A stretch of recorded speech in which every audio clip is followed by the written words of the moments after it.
Good morning to all the students. तो आज हम लोग दूसरी एप्लीकेशन को डिस्कस करेंगे। ठीक है, पहली एप्लीकेशन हमने आपको बता दी थी, electric field due to infinite line of charge.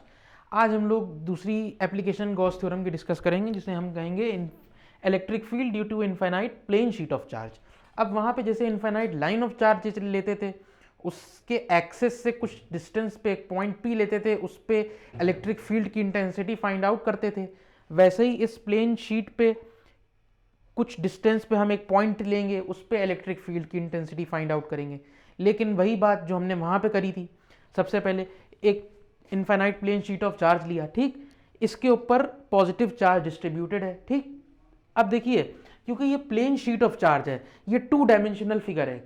हमने बताया था 2 डायमेंशनल फिगर है, तो हमने जब चार्ज डिस्ट्रीब्यूशन पढ़ाया था तो उसमें बताया था कि जब 2 डायमेंशनल फिगर की बात होगी तो उस पर सरफेस चार्ज डिस्ट्रीब्यूशन होगा।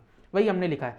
Late us consider a infinite plane sheet of charge having surface charge distribution, the surface charge density will be sigma, the surface charge density will be sigma. तो सबसे पहले हम देखेंगे कि चार्ज का distribution क्या है। देखिए, चार्ज का डिस्ट्रीब्यूशन सबसे पहला काम यही करा जाता है, चार्ज का डिस्ट्रीब्यूशन। तो अगर सरफेस चार्ज डेंसिटी है तो इसका फॉर्मूला होता है sigma is equal to Q upon A. Q मतलब जो इसमें चार्ज इंक्लोज्ड है वो, क्यू अपॉन ए। तो यहां से अगर क्यू निकालना चाहें तो आएगा सिग्मा ए, आ जाएगा। ठीक है, ये आ जाएगा। उसके बाद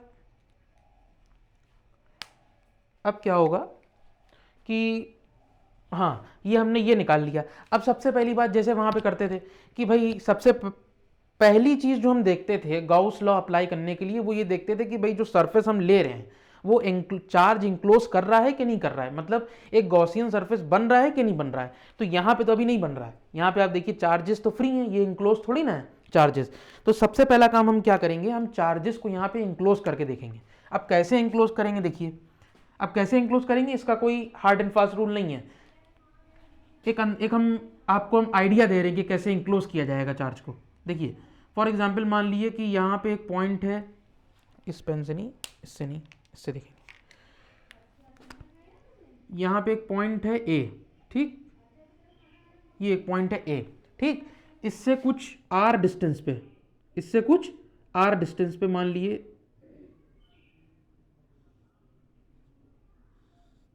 बाहर एक पॉइंट पी ले लिया, ठीक, कि जिसपे हमें इलेक्ट्रिक फील्ड की इंटेंसिटी फाइंड आउट करनी है। ठीक, अब देखिए यहां से यहां तक की डिस्टेंस भी आर है, और अगर हम थोड़ा सा ऊपर जाएं तो वहां से भी यहां तक की डिस्टेंस आर होगी, यहां पे अगर पॉइंट पी ले लें तो बी डिस्टेंस आर होगी, और अगर इसके पीछे चले जाएं तब भी आर डिस्टेंस होगी। यानी कि अगर हम देखिए, हम अगर ऐसा करें, ये डिस्टेंस भी आर होगी, जाहिर सी बात है, ये डिस्टेंस भी आर होगी। और अगर हम यही इसके ऑपोजिट सिमेट्री में चले जाएं पीछे, ठीक, तो यहां पे भी वही बात आ जाएगी, ये हटा दिया, यहां पे भी वही बात आ जाएगी, है ना, यहां पे वही बात आ जाएगी। तो अगर हम यहां से इसको यूं करके बंद कर दें, ठीक, और यहां से इसको यूं करके बंद कर दें, तो अब आप बताइए चार्ज को इंक्लोज कर दिया हमने कि नहीं कर दिया। हमने चार्ज को यहां पे बंद कर दिया कि नहीं कर दिया। एक हमने यहां पे सरफेस लगा दिया और उससे हमने इस पूरी जो हमने प्लेन शीट ली है उसके चार्ज को हमने यहां पे इंक्लोज कर दिया। देखिए मेनली हम आपको एक बात बताएं, हम आपको एक चीज़ दिखाएं। देखिए ऐसे आप लोग समझिए, इसको समझने की थोड़ा कोशिश करिए, बहुत मुश्किल चीज़ नहीं है ये कोई। ये मान लिए कि ये एक प्लेन शीट है, ये एक प्लेन शीट है, और मान लिए कि इसमें हमने यूं करके, और इस पर चार्ज डिस्ट्रीब्यूटेड है, इस प्लेन शीट पे चार्ज डिस्ट्रीब्यूटेड है, और मान लिए इसमें हमने ऐसे करके एक सरफेस यूं बना दिया।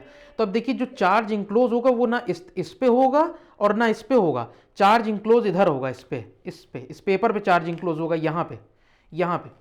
यानी कि चार्ज इंक्लोज यहाँ पे, अगर हम आपको दिखाएं कि कहाँ पे चार्ज इंक्लोज किया जाएगा, तो वो यहाँ पे चार्ज इंक्लोज किया जाएगा। ठीक है,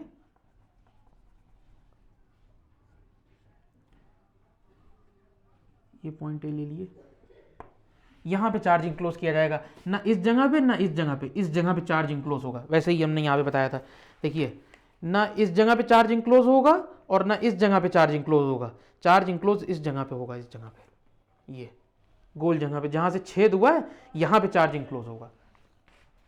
इसी तरीके से ये देखिए हमने चार्ज इंक्लोज कर दिया, मतलब चार्ज इंक्लोज करने का मतलब हमने यहां पे ये किया कि चार्ज जब बाहर जाने की कोशिश करेगा यहाँ से तो इसको ये इधर फेंक देगा, और जब उधर जाने की कोशिश करेगा तो वो इसको इधर फेंक देगा। यानी कि ले दे के चार्ज इसी जगह पे रहेगा, इंक्लोज्ड हो जाएगा चार्ज, अब बाहर नहीं जा सकता, फ्री नहीं हो सकता चार्ज।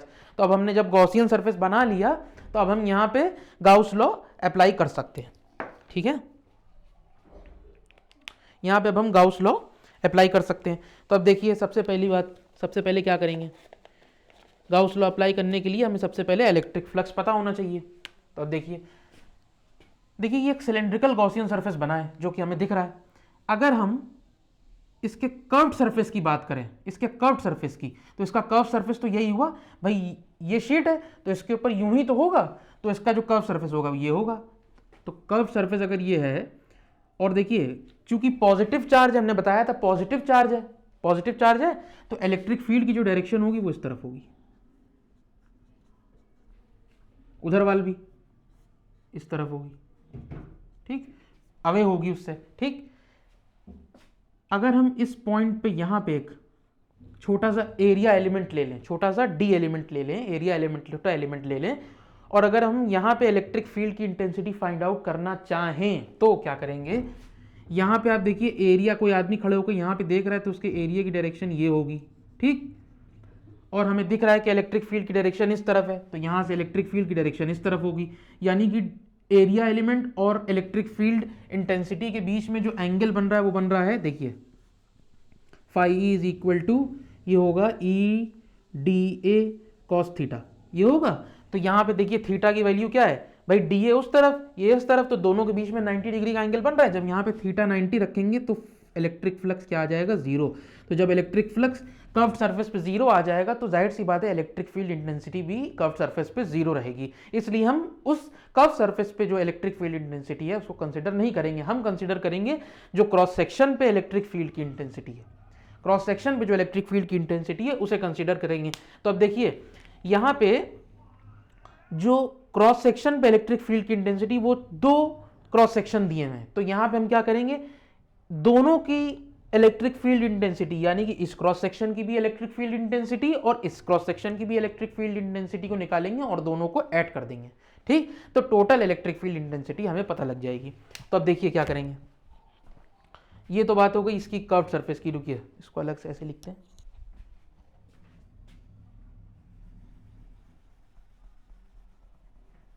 देखिए इसको हम यहां पे लिखे दे रहे हैं,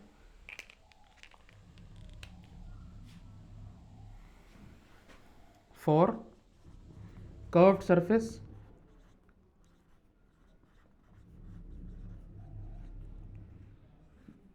theta is equal to 90 degree, therefore electric flux is zero. वो रीजन हमने बता दिया क्योंकि थीटा जीरो हो जाएगा, ठीक है, ये इतना लिखिएगा आप लोग, ठीक। अब देखिए कर्व्ड सरफेस की तो बात हो गई, नाउ फॉर क्रॉस सेक्शन, अब क्रॉस सेक्शन के लिए देखते हैं। देखिए क्रॉस सेक्शन के लिए देखिए हमें दिख रहा है कि हमारे पास दो क्रॉस सेक्शन है, एक इधर वाला एक उधर वाला, तो दोनों के इलेक्ट्रिक फ्लक्स को ऐड करेंगे। देखिए phi E is equal to total electric flux क्या निकालेंगे भाई, इसका इलेक्ट्रिक फ्लक्स क्या होगा, देखिए इस पे ये जो क्रॉस सेक्शन है इस पे इलेक्ट्रिक फील्ड इंटेंसिटी की डायरेक्शन तो ये है, तो अगर एरिया एलिमेंट की डायरेक्शन देखें तो ये होगी, ठीक। कोई आदमी यहां से खड़े होकर देख रहा है तो एरिया की डायरेक्शन ऐसे होगी, और अगर इसकी देखें तो एरिया की डायरेक्शन यूं होगी, ठीक। कोई आदमी उधर खड़े होकर इसको देख रहा है तो एरिया की डायरेक्शन उस तरफ, और कोई आदमी इधर से खड़े होकर इसको, इस क्रॉस सेक्शन को देख रहा है तो एरिया की डायरेक्शन इस तरफ। तो इन दोनों के बीच में एंगल, यानी कि एरिया एलिमेंट, एरिया वेक्टर और इलेक्ट्रिक फील्ड इंटेंसिटी के बीच में जो एंगल बन रहा है वो बन रहा है 0 डिग्री का एंगल, ठीक। और यहां पे भी 0 डिग्री का एंगल बन रहा है, तो देखिए ई डी ए कॉस, और थीटा की जगह 0 बन रहा है तो यहां पे 0 रख दिए, प्लस ये तो हो गई इस क्रॉस सेक्शन की, ये प्लस लगाया। अब उस क्रॉस सेक्शन पे देखें तो ई डी ए और कॉस, और वहां पे भी थीटा 0 है तो वहां पे भी थीटा 0, ठीक। तो अब देखिए phi E is equal to, यहां पे भी कॉस 0 1 और यहां पे भी कॉस 0 1, तो जब हम ऐड करेंगे तो आएगा ये 2 लगेगा, और ई D A cos theta, E D A cos theta नहीं हो, कॉस थीटा कॉस 0 तो 1 हो गया ना, तो ये आ गया इज इक्वल टू 2, और ई बाहर लेंगे ई बाहर लेंगे यहाँ से, और जब डी ए का इंटीग्रेशन करेंगे तो ए आ जाएगा, तो ये आ गया। ये इक्वेशन नंबर 1 मान ली, ये इक्वेशन नंबर 1 मान ली। अब देखिए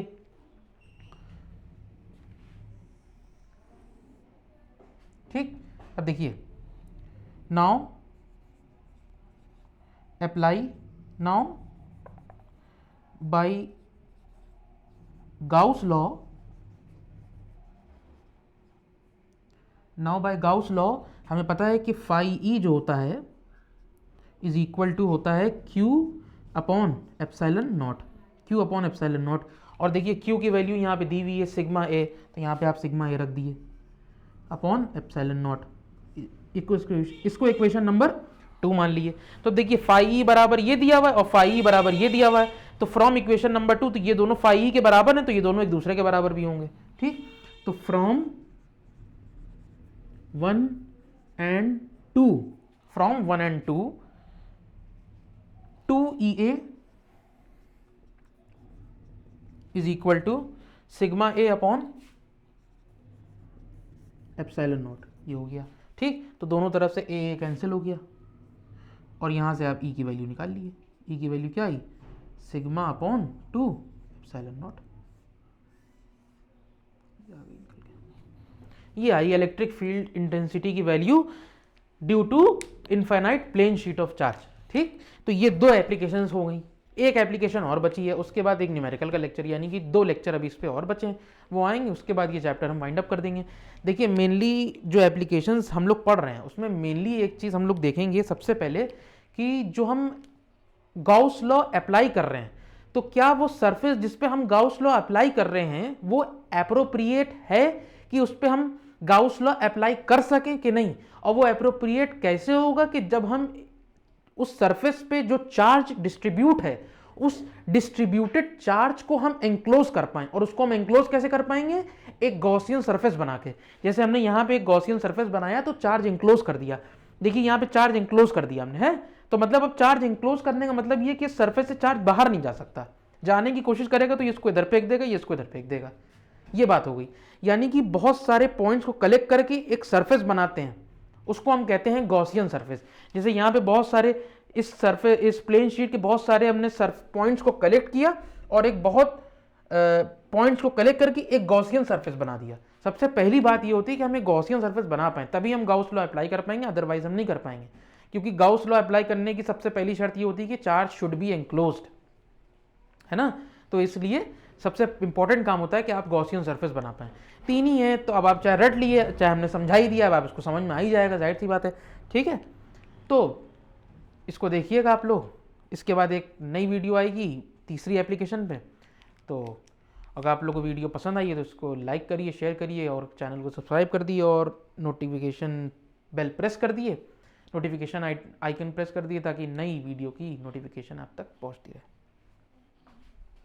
थैंक यू।